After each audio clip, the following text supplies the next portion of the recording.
9월 22일 사무엘하 11장 14절에서 27절입니다. 아침이 되매 다윗이 편지를 써서 우리아의 손에 들려 요압에게 보내니 그 편지에 써서 이르기를 너희가 우리아를 맹렬한 싸움에 앞세워 두고 너희는 뒤로 물러가서 그로 맞아 죽게 하라 하였더라. 요압이 그 성을 살펴 용사들이 있는 것을 아는 그곳에 우리아를 두니 그 성 사람들이 나와서 요압과 더불어 싸울 때에 다윗의 부하 중 몇 사람이 엎드러지고 햇사람 우리아도 죽으니라.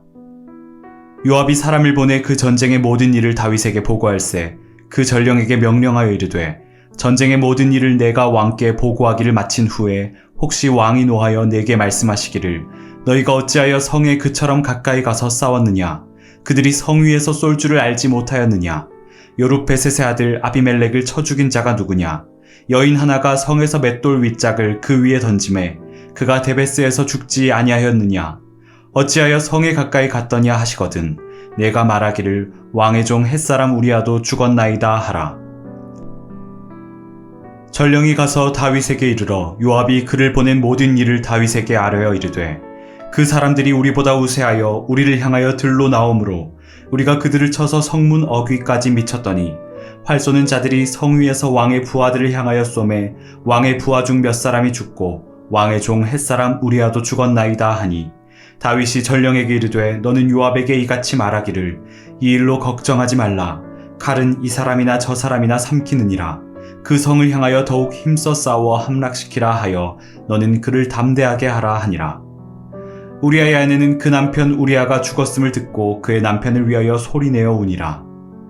그 장례를 마침에 다윗이 사람을 보내 그를 왕궁으로 데려오니 그가 그의 아내가 되어 그에게 아들을 낳으니라. 다윗이 행한 그 일이 여호와 보시기에 악하였더라. 오늘 말씀의 제목은 방치된 죄는 잘한다입니다. 다윗이 우리아를 살인 교사합니다. 다윗이 부하의 아내 밧세바를 범했는데 그 죄를 덮기 위해 그 부하를 불러 아내와 동침하도록 했습니다. 그러나 충직한 부하 우리아는 자신만 특별 대우를 받을 수 없다며 한대 짬을 잡니다. 결국 우리아는 전장으로 돌아가고 다윗은 요압에게 밀서를 보내어 우리아를 죽게 합니다. 오늘 이 사건이 우리에게 주는 교훈은 무엇일까요? 먼저 죄는 자란다는 사실입니다. 방치된 잡초가 자라듯이 방치된 죄는 자랍니다. 처음에는 간음이었는데 이제는 살인이 되었습니다. 그것도 충직한 부하를 비열한 방식으로 살인 교사합니다. 그리고는 뻔뻔하게 전쟁을 하다 보면 그럴 수 있다 이야기하고 부하의 장례가 끝나자마자 그 아내를 자기의 아내로 삼아버립니다. 눈덩이가 불어나듯이 죄란 것도 처리하지 않으면 자라게 됩니다. 둘째, 우리는 우리가 아는 이상으로 연약한 죄인이라는 사실입니다. 다윗이 어떻게 이럴 수 있는지 성경을 보면서도 놀라게 됩니다.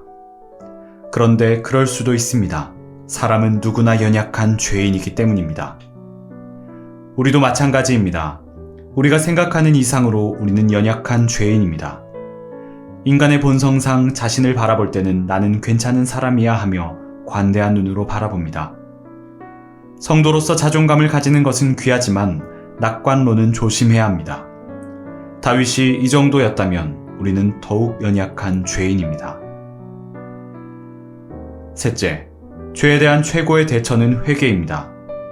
다윗이 해야 할 일은 회개였습니다.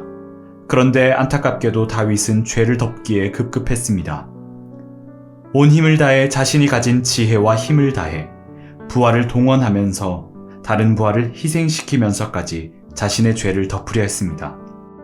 그러나 그것은 더 큰 파국으로 치달을 뿐입니다. 죄에 대한 최고의 대처는 덮는 것이 아니라 회개하는 것입니다. 죄를 물리치는 것이 최선의 길이지만 때로 우리가 연약하기에 겸손히 회개하고 돌이키는 것이 최고의 지혜입니다.